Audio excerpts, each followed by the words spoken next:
Good morning students. आज हम लोग रेडॉक्स अभिक्रियाओं के बारे में पढ़ेंगे। पिछली क्लास में हमने क्या पढ़ा था? ऑक्सीकरण तथा अपचयन की प्राचीन अवधारणा पढ़ी थी तथा ऑक्सीकरण अपचयन की हमने इलेक्ट्रॉनिक अवधारणा पढ़ी थी जो कि नवीन प्रकार की थी। इलेक्ट्रॉनिक अवधारणा में हमने ये पढ़ा था कि जब किसी पदार्थ, परमाणु, आयन या अणु से इलेक्ट्रॉन का निष्कासन होता है तो हम ये कहेंगे कि उसका ऑक्सीकरण हुआ है, और जब इलेक्ट्रॉन का योग होता हो किसी परमाणु, अणु या आयन में तो हम ये कहेंगे कि उसका क्या हुआ है? अपचयन हुआ है। ठीक है, परंतु आप सोचिए, जब किसी एक पदार्थ से इलेक्ट्रॉन का निष्कासन होगा तो वह निष्कासित इलेक्ट्रॉन किसी दूसरे पदार्थ द्वारा ग्रहण किया जाएगा। तो मैं क्या कहूँगा कि इसमें पदार्थ का क्या हुआ है? ऑक्सीकरण भी हुआ है तथा अपचयन भी हुआ है। रिपीट कर रहा हूँ मैं कहता हूं किसी परमाणु या आयन या अणु द्वारा इलेक्ट्रॉन का निष्कासन होता है तो वो निष्कासित इलेक्ट्रॉन किसी दूसरे पदार्थ के आयन या परमाणु द्वारा ग्रहण किया जाता है, तो उसका क्या हो गया? अपचयन।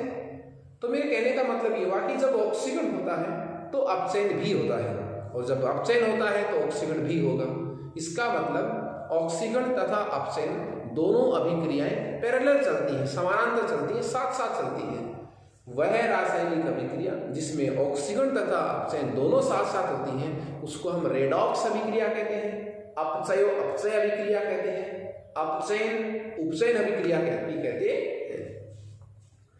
तो जब ऑक्सीकरण होगा तो 100% पदार्थ का क्या भी होगा? अपचयन भी होगा।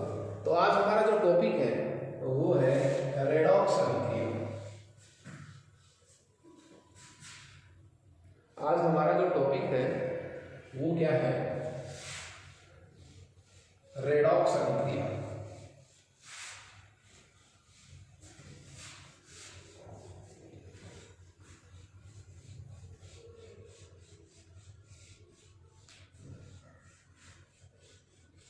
हाँ जी,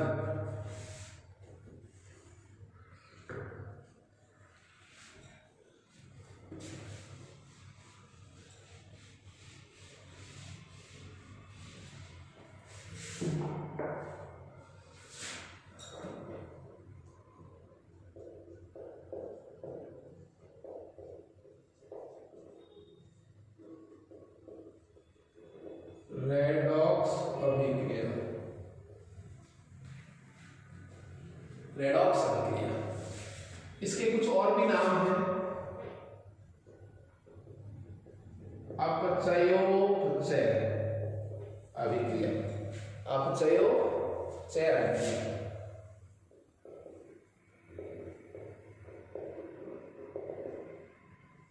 इसमें दो शब्द मिल गए साहब, दो वर्ड इसमें मिले हुए हैं। एक तो मिला हुआ है अपचय प्लस उपचय। अपचय का मतलब तो क्या है? अपचय, और उपचय का मतलब क्या है? ऑक्सीकरण। रेडॉक्स। तो परिभाषा के अकॉर्डिंग में क्या लिखूंगा कि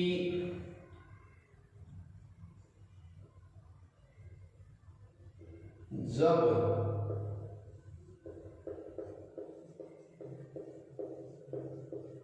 ऑक्सीकरण तथा अपचयन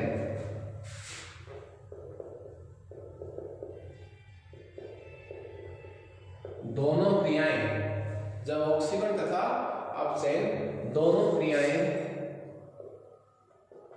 साथ साथ संपन्न हो, दोनों क्रियाएं साथ साथ क्या हो? संपन्न हो, तो उसको अपन क्या कहेंगे? रेडॉक्स अभिक्रिया। इसका एक बहुत अच्छा एग्जांपल अपन लेकर चलेंगे।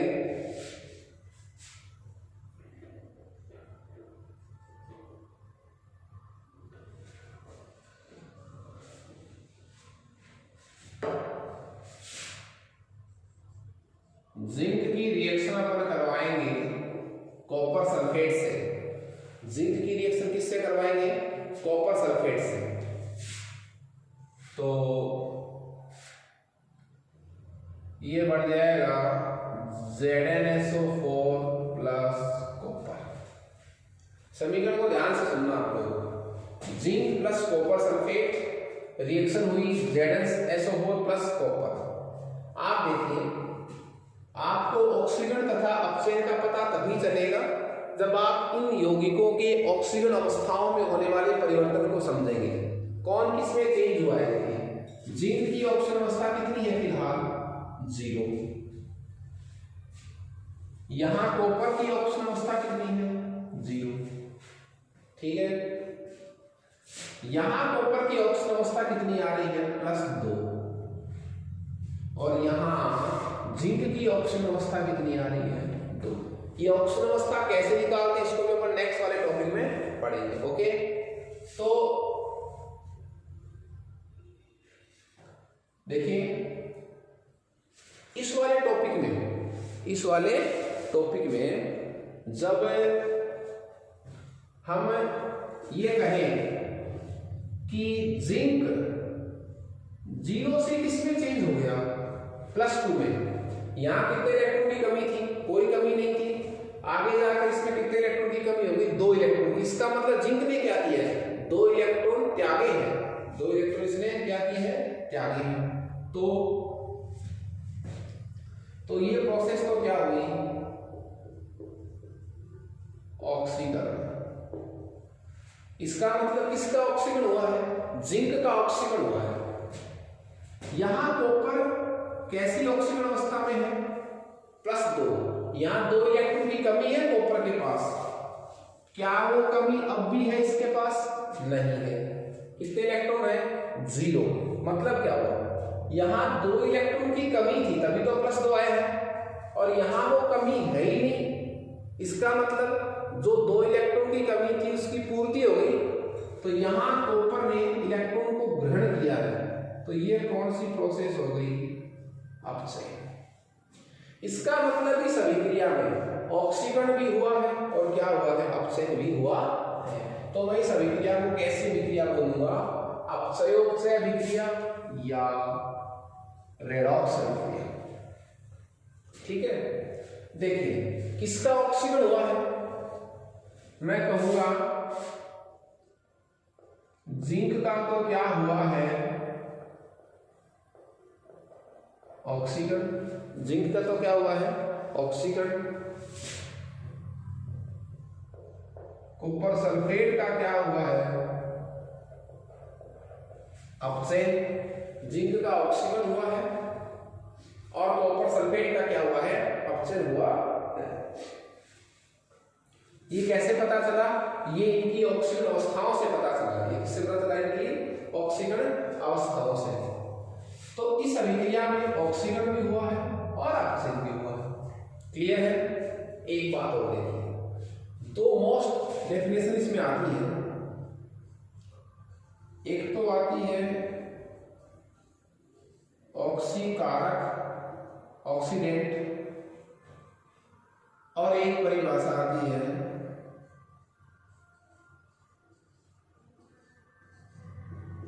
अपचयक। ऑक्सीकारक और अपचयक। आपको पता है ऑक्सीकरण में इलेक्ट्रॉन का क्या होता है? निष्कासन होता है। तो ऑक्सीकरण का एक नाम और भी हो सकता है, विइलेक्ट्रॉनीकरण। ऑक्सीकरण को मैं क्या कह सकता हूं? ऑक्सीकरण का एक नाम और क्या कह सकता हूं? विइलेक्ट्रॉनीकरण। और चूंकि अपचयन इलेक्ट्रॉन को क्या किया जाता है? ग्रहण किया जाता है, तो इसको मैं क्या कह सकता हूं? इलेक्ट्रॉनीकरण। अब देखिए, ऑक्सीकारक किसको कहते हैं? देखिए, ऑक्सीकरण किसका हुआ? जिंक का। जिंक का ऑक्सीकरण होने का मतलब जिंक से क्या निकला है? इलेक्ट्रॉन निकला है। जिंक से निकले हुए इलेक्ट्रॉन ने कॉपर सल्फेट का क्या कर दिया? अपचयन कर दिया। इसका मतलब कॉपर सल्फेट का अपचयन किसने किया? जिंक ने किया। तो अपचयन करने वाले को क्या बोलेंगे? अपचायक। और खुद का क्या होगा इसका? ऑक्सीकरण। तो देखिए, अपचायक किसको कहते हैं? अपचयन करने वाला। बहुत अच्छी परिभाषा है ये, कंफ्यूज होने वाली। अपचयन करने वाला। अपचयन किसका हुआ साहब? कॉपर सल्फेट का। कैसे हुआ? 2 इलेक्ट्रॉन ग्रहण किए कॉपर ने, तब हुआ। किसने दिए वो 2 इलेक्ट्रॉन? जिंक ने दिए। तो जिंक द्वारा त्यागे गए 2 इलेक्ट्रॉन ने इस कॉपर सल्फेट का क्या कर दिया? अपचयन। इसका मतलब अपचयन किसने किया? जिंक ने। तो अपचयन करने वाला क्या कहलाता है? अपचयक। कौन है यहाँ? यहाँ कौन है? जिंक है। अच्छा, जिंक का खुद का क्या हुआ है? खुद का क्या हुआ है? ऑक्सीजन। तो एक परिभाषा क्या हो जाएगी? अपचयन करने वाला अपचयक बोला जाएगा, या जिसका स्वयं का क्या हो? स्वयं का क्या हो?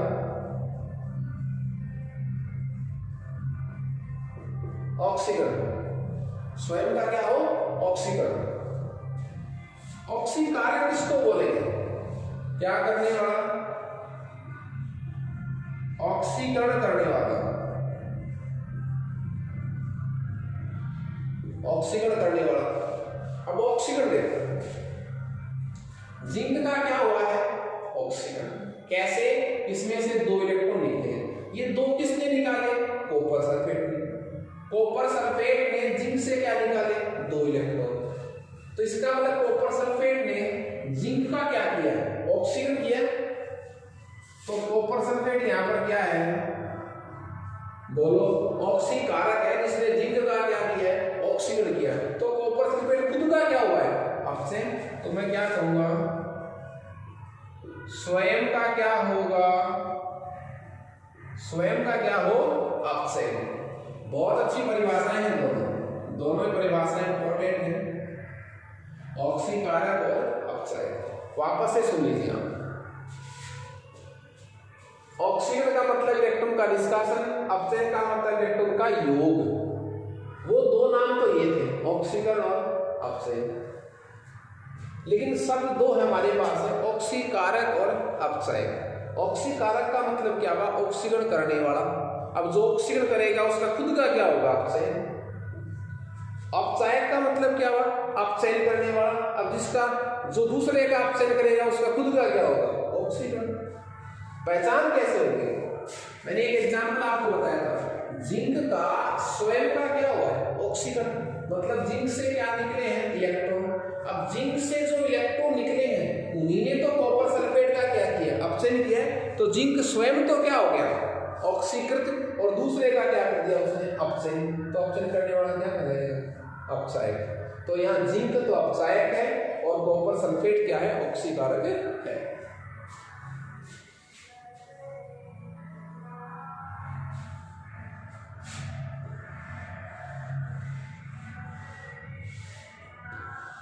मैं एक एग्जांपल और भी दे सकता हूं आपको इसी कैटेगरी का।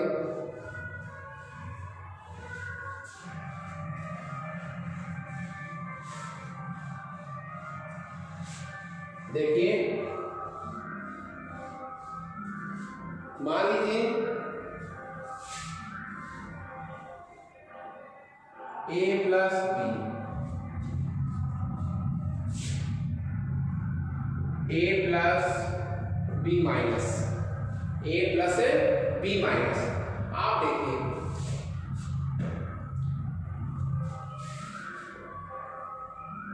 A बी प्लस, यहां देखिए A किसमें चेंज हो रहा है? A प्लस में। A किसमें चेंज हो रहा है? A प्लस में। तो यहां A के पास में इलेक्ट्रॉन की वृद्धि थी या कमी थी? A किसमें चेंज हो गया? A प्लस में। इसका इलेक्ट्रॉन की क्या होगी? कमी। तो A में से इलेक्ट्रॉन निकल गया तभी तो प्लस है। इसका मतलब A का तो क्या हुआ? ऑक्सीकरण। A का क्या हुआ? ऑक्सीकरण। अब A का तो ऑक्सीकरण हो गया। B देखो आप, B का क्या है? B क्या है? B में B प्लस है मेरे पास। B क्या है? B plus. B plus, B plus का मतलब क्या हुआ? B में इलेक्ट्रॉन की क्या है? कमी। एक इलेक्ट्रॉन की कमी है, यहां वो किसमें चेंज हो गया? देखो 0 में। इसका मतलब एक इलेक्ट्रॉन की जो कमी थी वो पूर्ति हो गई। तो B ने इलेक्ट्रॉन लिया है तभी तो उसकी पूर्ति हुई है। प्लस का मतलब एक इलेक्ट्रॉन की कमी थी, 0 का मतलब कोई कमी नहीं, इसका इलेक्ट्रॉन से ले लिया। तो इस B प्लस का क्या हुआ है? अपचयन, बी प्लस का क्या हुआ है, अपचयन। अब आप देखिए ऑक्सीकरण किसका हुआ, ए का, अपचयन किसका हुआ, बी का। यहां तक तो कोई दिक्कत नहीं है। अब मैं आपसे पूछूं कि ऑक्सीकारक कौन है और अपचायक कौन है, ऑक्सीकारक कौन है और अपचायक कौन है। ऑक्सीकारक का मतलब क्या हुआ, ऑक्सीकरण करने वाला, या उल्टा पढ़ लो जिसका क्या हुआ हो, अपचयन हुआ। अपचयन किसका हुआ है, बी प्लस का, तो यहाँ ऑक्सीकारक तो कौन है, बी प्लस। अपचायक किसको कहते हैं, अपचायक मतलब अपचयन करने वाला या जिसका क्या हुआ हो खुद का ऑक्सीकरण। तो ऑक्सीकरण किसका हुआ है, A0 का, ए का, ये यहाँ पे क्या हो गया, अपचायक। इसको आप इस तरह भी समझ सकते हैं कि जिसका खुद का क्या हुआ है ऑक्सीकरण, उसकी वजह से उससे निकले हुए इलेक्ट्रॉन किसी दूसरे पदार्थ में जाकर जुड़ेंगे तो उसका क्या कर देंगे, अपचयन। तो जिस किसी पदार्थ का ऑक्सीजन होता है वो किसी दूसरे पदार्थ का क्या कर देता है, अपचयन कर देता है, इसलिए खुद का तो ऑक्सीजन और कहलाएगा क्या, अपचायक। ओके,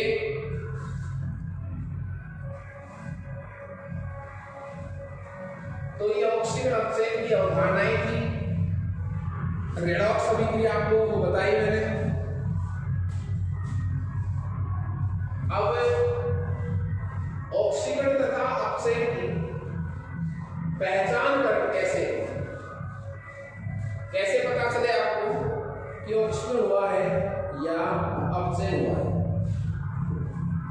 देखिए मैं कहने का मतलब क्या है कि आपको रेडॉक्स कैसे पहचान में आएगी, आप कैसे पता करेंगे कि यह अभिक्रिया जो है वो रेडॉक्स है, इसमें किस पदार्थ का ऑक्सीकरण हुआ है, किसका अपचयन हुआ है। यह आपको तभी पता चलेगा जब आप उन परमाणु तत्वों की ऑक्सीकरण संख्या में होने वाले परिवर्तन को समझ सकेंगे। ऑक्सीकरण अंक बोलो, ऑक्सीकरण संख्या बोलो, बात क्या है, एक ही है। ठीक है, तो सबसे पहले मेरा टॉपिक क्या रहेगा कि ऑक्सीकरण संख्या कैसे निकालते हैं, किसी ऑक्सीजन अंक कैसे निकालते हैं। तो हमारा जो टॉपिक है वो ये है कि ऑक्सीकरण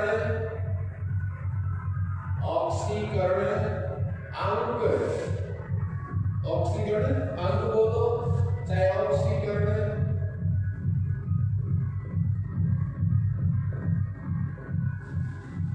संख्या ज्ञात करने के नियम, ऑक्सीकरण संख्या या ऑक्सीकरण अवस्था ज्ञात करने के नियम। फर्स्ट रूल देखिए यहाँ पे,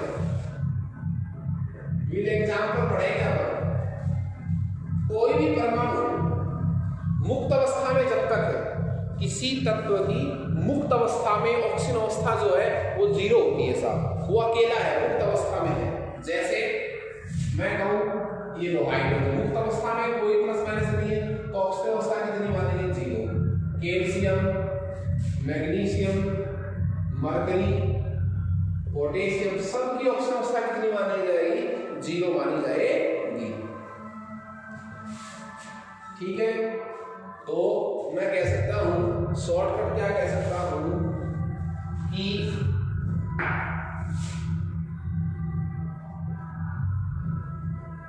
मुक्त अवस्था में ऑक्सीकरण अवस्था कितनी मानी जाएगी, 0। कोई तत्व मुक्त अवस्था में है, अकेला है मुक्त अवस्था में, तो उसकी ऑक्सीजन अवस्था कितनी मानेंगे अपन, 0 मानेंगे साहब। ओके, रूल सेकंड, वर्ग संख्या एक का कोई तत्व है, वर्ग संख्या एक का मतलब lithium, sodium, potassium, rubidium, caesium, francium. वर्ग संख्या एक के लिए ऑक्सीजन अवस्था कितनी होगी, +1। और वर्ग संख्या कितने के लिए, 2 के लिए ऑक्सीजन अवस्था कितनी होगी, +2। वर्ग 2 में beryllium, magnesium, calcium, strontium, barium और रेडियम। तो वर्ग 1 और 2 के लिए ऑक्सीजन संख्या का मान फिक्स है, +1 और +2। रूल थर्ड, तीसरा रूल क्या है? यदि कोई एक परमाणु आयन है, यदि कोई क्या है, एक परमाणु आयन, एक परमाणु आयन का मतलब क्या हुआ? ऐसा आयन जिसमें एक ही परमाणु हो। तो एक परमाणु आयन के ऊपर जितना आवेश होता है वही उस परमाणु आयन की क्या है? संयोजकता है, ऑक्सीजन अवस्था है। एक परमाणु आयन पर उपस्थित आवेश भी क्या होता है? उसकी ऑक्सीजन अंक होता है। जैसे आपसे कोई पूछे, बताओ साहब क्लोराइड Cl माइनस, तो यहां बताओ ऑक्सीजन अंक कितना मानेंगे? -1। Mg+2 का ऑक्सीजन अंक कितना मानेंगे? +2। नाइट्राइड का ऑक्सीजन अंक कितना मानेंगे? -3। क्यों?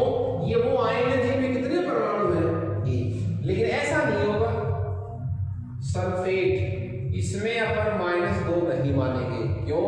इसमें एक से ज्यादा क्या है? परमाणु है। तो ये तो गलत है साहब। यदि किसी आयन में एक ही परमाणु है तो उसकी ऑक्सीजन अवस्था का मान कैसे निकालेंगे? उस पर पड़ा हुआ आवेश ही होता है। ठीक है। उसके बाद रूल नंबर 4, यहां तक तो कोई दिक्कत नहीं है किसी को भी।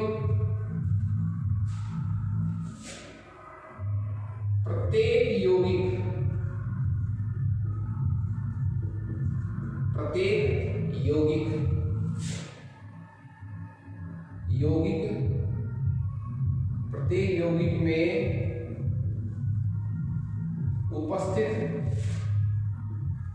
सभी परमाणुओं की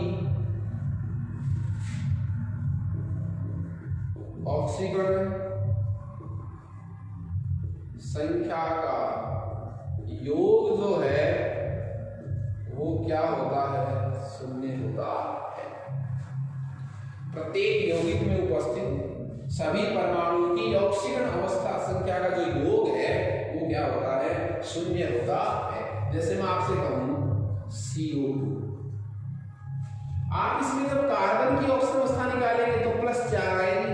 ऑक्सीजन की 1 की 2 और 2 की कितनी हो गई? 4। तो +4 -4 कितने हो गए? 0। तो आपसे कोई कहे CO2 की कुल ऑक्सीजन अवस्था कितनी है? 0। किसी यौगिक में उपस्थित सभी परमाणुओं की ऑक्सीजन संख्याओं का जो योग है वो कितना होता है? 0 होता है। अलग अलग की कितनी भी हो, जैसे कोई यौगिक है ABCD, टोटल तो कितना है? 0 आना है। अब A की 4 + 1 को B की -4, कितना भी हो टोटल कितना आएगा? हमेशा 0 आएगा। रूल नंबर 5, यहां तक किसी को कोई डाउट है नहीं? रूल नंबर 4 जो है वो कंटिन्यू आपके साथ आ रहे हैं। देखिए, कोई बहुपरमाणु आयन हो, जैसे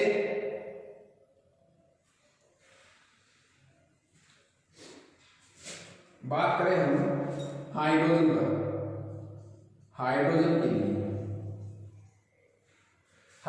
के लिए देखो, यदि हाइड्रोजन किसके साथ है?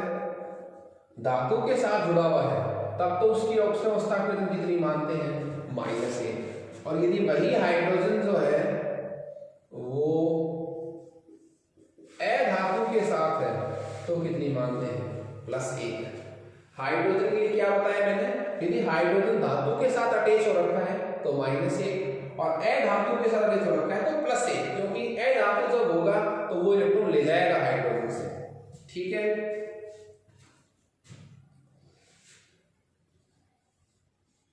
इसी तरह मैं बात करूं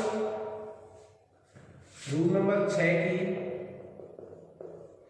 किसके लिए? ऑक्सीजन के लिए। किसके लिए? ऑक्सीजन के लिए। ऑक्सीजन की कहानी थोड़ी अलग है। देखिए, यदि ऑक्साइड है, यदि क्या है? ऑक्साइड में तो ऑक्सीजन अवस्था कितनी मानी जाती है? -2। सामान्यतः ऑक्सीजन की जो ऑक्सीजन अवस्था है वो कितनी मानी जाती है? -2। और परऑक्साइडों में परऑक्साइड में ऑक्सीजन अवस्था कितनी होती है? -1। तो सामान्यतया ऑक्साइडों में ऑक्सीजन की ऑक्सीजन अवस्था कितनी है? -2। परऑक्साइडों में ऑक्सीजन की ऑक्सीजन अवस्था कितनी है? -1। दो बहुत अच्छे उदाहरण हैं हाइड्रोजन के लिए और ऑक्सीजन के लिए। ठीक है, ये दो बहुत ही अच्छे रूल है, बार बार ये परमाणु आते भी हैं। बात करें हेलोजन की, हेलोजन के लिए सामान्यता कितनी है? -1। हेलोजन तत्वों के बाह्यतम कोश में कितने इलेक्ट्रॉन होते हैं? 7। 17 वर्ग में आते हैं तो बाह्यतम कोश में कितने इलेक्ट्रॉन? 7। अष्टक पूरा करने के लिए कितने इलेक्ट्रॉन चाहिए? 1। तो हेलोजनों के लिए सामान्य ऑक्सीजन अवस्था कितनी होती है? -1। वो इलेक्ट्रॉन लेते हैं तो माइनस और 1 है तो 1 माइनस का इलेक्ट्रॉन। लेकिन जो अंतर हेलोजन यौगिक है, अंतर हेलोजन का मतलब क्या हुआ?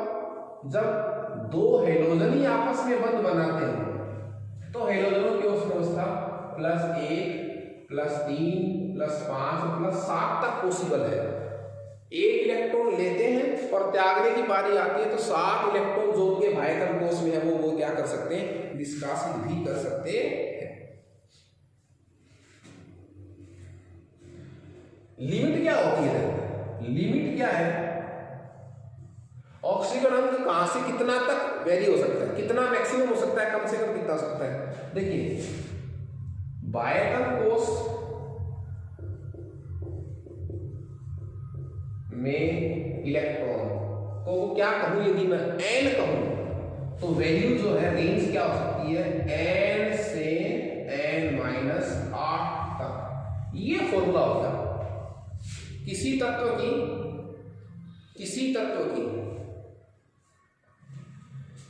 तत्व की जो ऑक्सीजन अवस्था का मान है वो कहां से कहां तक हो सकता है। यदि मैं उस तत्व के परमाणु के बाह्यतम कोश में इलेक्ट्रॉन की संख्या को क्या मान लूं? n मान लूं, तो n से लेकर n-8 तक। जैसे बात करूं मैं कार्बन की, कार्बन के बाह्यतम कोश में कितने इलेक्ट्रॉन? 4, 14 वर्ग में आते हैं। तो कार्बन की वैलेंसी कहां से कहां सकती है? 4 से लेकर n-8 का मतलब -4 तक। वर्ग 17 की बात करें, अभी बात हो रही थी हेलोजनों की। हेलोजनों के बाह्यतम कोश में कितने इलेक्ट्रॉन? 7। तो बाह्यतम कोश में इलेक्ट्रॉन को मैं क्या कहता हूं? n। इसका मतलब 7 से लेकर n-8 का मतलब क्या हुआ? 7 -8 का मतलब -1। 7 से लेकर -1 तक, उससे कम ज्यादा नहीं हो सकता। तो मैक्सिमम जो सीमा है वो ये है कि बाह्यतम कोश में इलेक्ट्रॉन की संख्या n है तो किसी परमाणु की जो ऑक्सीजन अवस्था है वो n से n-8 तक हो सकती है। ओके, जो उपसहसंयोजक यौगिक है, जो क्या है? उपसहसंयोजक यौगिक है, जो कोऑर्डिनेशन कंपाउंड है। उपसहसंयोजक यौगिकों में क्या होता है कि धातु ग्राही की तरह काम करता है और लिगेंड जो है वो दाता की तरह काम करता है। तो उपसहसंयोजक बंध में जो दाता परमाणु होता है उसकी ऑक्सीजन संख्या अपन +2 मानते हैं और जो -2, और जो ग्राही परमाणु होता है जैसे धातु, उसके लिए ऑक्सीजन अवस्था का मान अपन कितना मानते हैं? -2। तो जो दाता परमाणु है जिनको मैं लिगेंड भी कहता हूं उसकी ऑक्सीजन अवस्था पर कितनी मानते हैं? +2। और जो ग्राही जिसे मैं धातु कहता हूं उसके लिए ऑक्सीजन अवस्था का मान कितना है? -2। तो आज हमने किसी तत्व, किसी यौगिक, किसी परमाणु की ऑक्सीजन अवस्था ज्ञात करने के नियम पढ़े हैं। नेक्स्ट क्लास में हम इन रेडॉक्स अभिक्रियाओं को बैलेंस करने के नियम पढ़ेंगे। Okay, thank you students.